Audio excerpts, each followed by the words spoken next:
Hey everybody, so a couple months ago I took a look at the Battlefield 1 closed alpha multiplayer test, and now the open beta is out, and I thought I would take a look at that as well on the Potato Masher. So if you don't know what it is, the Potato Masher is a $375 PC, custom built in 2014 and designed to compete against the PS4 for the rest of its life cycle. But today we're just doing a quick look at the preview of Battlefield 1's multiplayer, so I'm not doing any of the in-depth comparisons I normally would.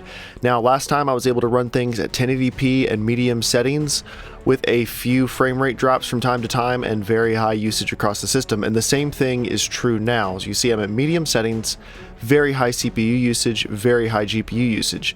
The good news is this means the game is fairly well optimized because it looks very, very good, and having high usage all across the system means that there's no significant bottlenecks other than the Potato Masher just isn't fast enough to max this game out, which is kind of what you would expect at this point in the console lifecycle. So this is it running at medium without any significant issues, but I did want to try and see if I could get the frame rate to be a little more consistent. Now, this is a pre-release, so I'm not worried about occasional frame rate drops, and I'm also not that worried about making it perfect 100% of the time because it's a multiplayer game and it will change from time to time. Now, obviously, I want the single player to run perfectly when it comes out, but as far as the multiplayer, you know, perfect 99% of the time or 98% of the time is normally what you should expect, and anything more than that's a bonus. So I went ahead and dropped the resolution scaling down.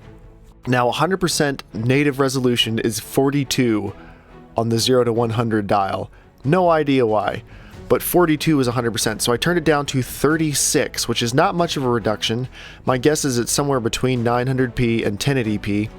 And at medium settings, the frame rate was much better. Now, I don't really love how it looks on the medium preset because there are a couple things that could be turned back up, like texture filtering and textures and things like that.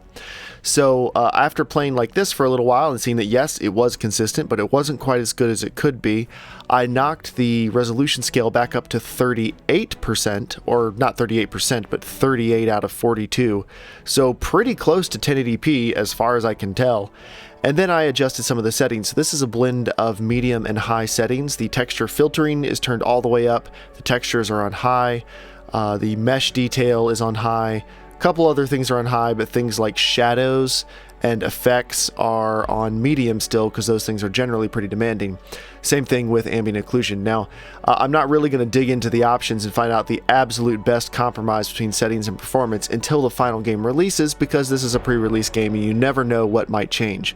But so far, I'm pretty happy with how this looks and runs. If you look at it now, I think this custom preset I'm using here looks pretty good. It looks very close to native 1080p, and it looks a little bit better than medium, not quite as good as high, but it looks great. I mean, there's no significant issues with it. There's no significant amounts of pop-in, and overall, this is a very good looking game, and I'm really excited to dive into it more and see if I can make it look even better and run even better when the final game releases in about a month and a half. So thank you guys for watching. There's links in the description if you want to check out more Potato Masher stuff, and I'll talk to you later.